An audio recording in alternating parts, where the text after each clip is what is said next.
Assalamualaikum, nama saya Malina Diuti dari kelas PMI 2B kelompok 4. Video ini diajukan untuk memenuhi salah satu tugas mata kuliah PPKN.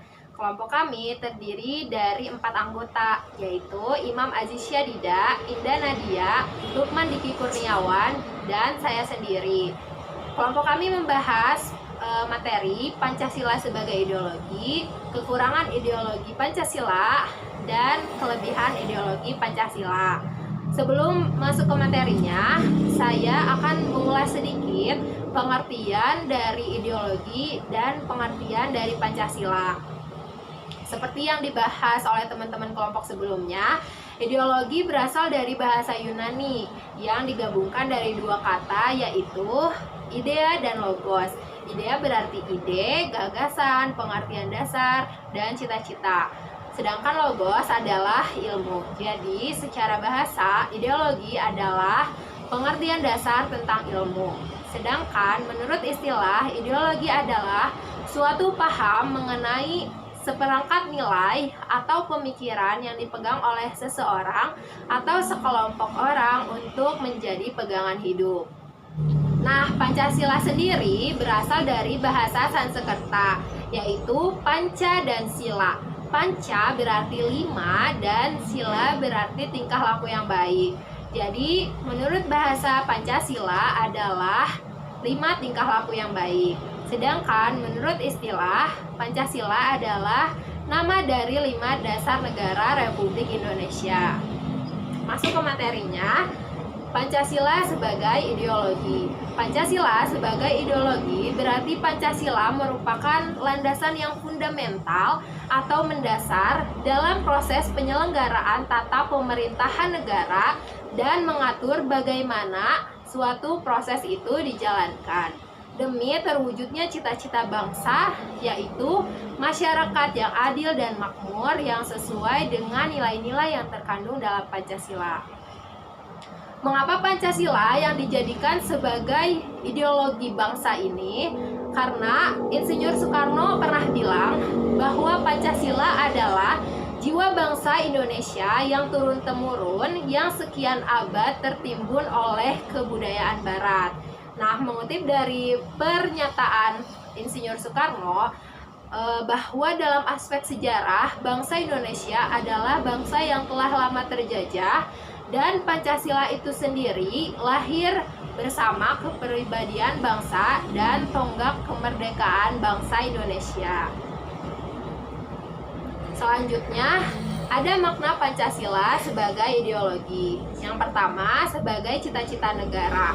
Ideologi Pancasila sebagai cita-cita negara berarti bahwa nilai-nilai dalam Pancasila diimplementasikan sebagai tujuan atau cita-cita dari penyelenggaraan negara, atau dalam arti luas dapat diartikan bahwa nilai-nilai yang terkandung dalam Pancasila ini menjadi visi atau arah dari penyelenggaraan kehidupan berbangsa dan bernegara. Nilai-nilai apa saja yang terkandung dalam Pancasila sesuai dengan isinya, yaitu nilai ketuhanan, nilai kemanusiaan, nilai persatuan, nilai kerakyatan, dan nilai keadilan.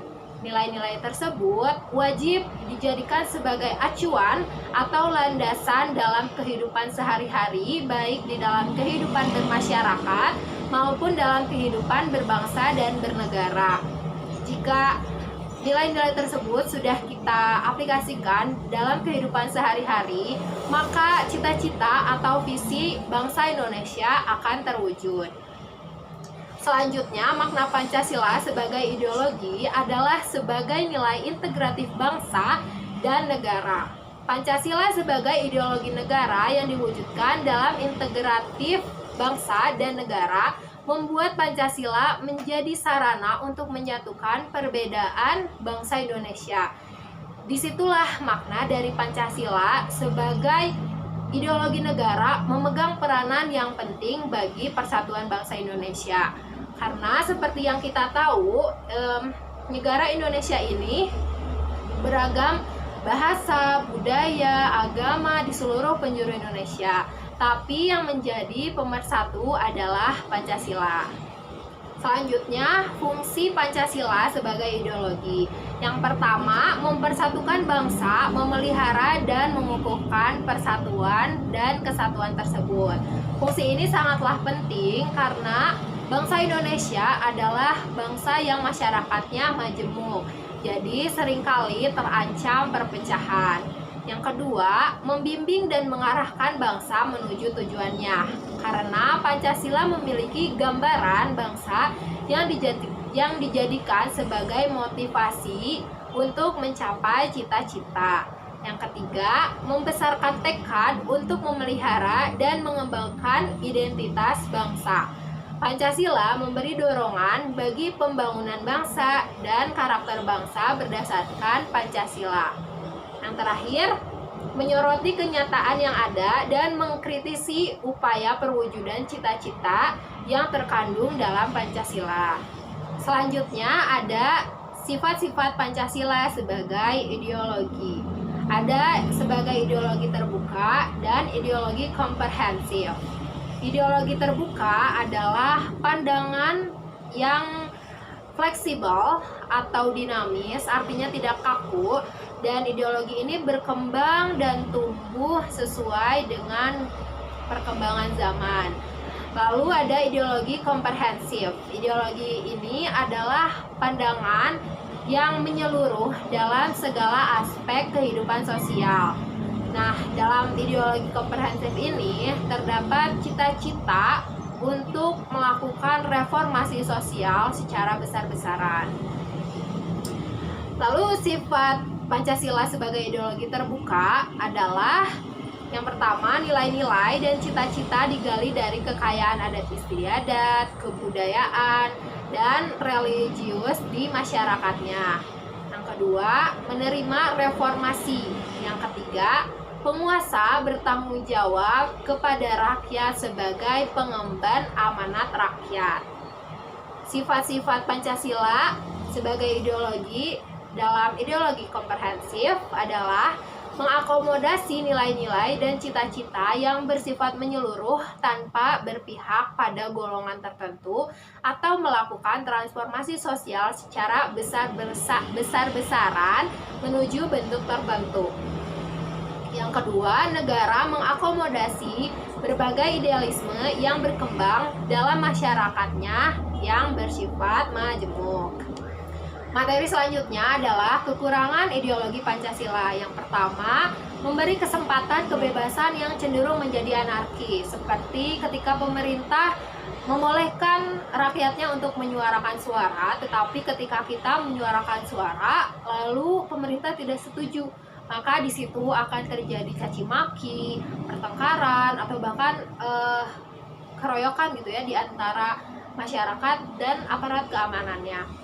Yang kedua, adanya kemungkinan masuknya kepentingan non-liberal. Yang ketiga, dianggap tidak jelas karena hanya mengambil jalan tengah di antara liberal dan komunis. Yang keempat, Pancasila justru membuat bangsa Indonesia mengambil keburukan dari liberal dan komunis secara bersama-sama. Kalau menurut Malina, yang liberal itu maksudnya ketika ada pemimpin itu dari agama lain dan itu dibolehkan gitu karena ya selagi tidak mengganggu gitu, kenapa nggak boleh, dan itu menurut Mana masuknya liberal sih. Terus yang komunis itu yang bertentangan dengan agama. Banyak sih di Indonesia kayak waktu mengutarakan kalimat syahadat gitu kan, la ilaha illallah, tapi malah ribut gitu kan. Terus mengesahkannya pernikahan sejenis atau LGBT gitu. Yang kedua yang terakhir adalah terlalu normatif. Selanjutnya, kelebihan ideologi Pancasila. Yang pertama, dapat membawa Indonesia ke arah yang lebih adil dan makmur. Kedua, memberi inspirasi atas tata masyarakat bebas. Yang ketiga, sebagai instrumen politik untuk melihat kinerja pemerintah dan melawan ketidakadilan sosial dan segala manifestasinya. Yang terakhir, menjadi sumber etik sosial. Cukup sekian materi yang dapat saya sampaikan. Mohon maaf bila karena materinya masih sangat terbatas, dan mohon maaf jika masih banyak kesalahan dan kekeliruan dalam penyampaian materi dan dalam pengucapannya. Terima kasih. Assalamualaikum warahmatullahi wabarakatuh.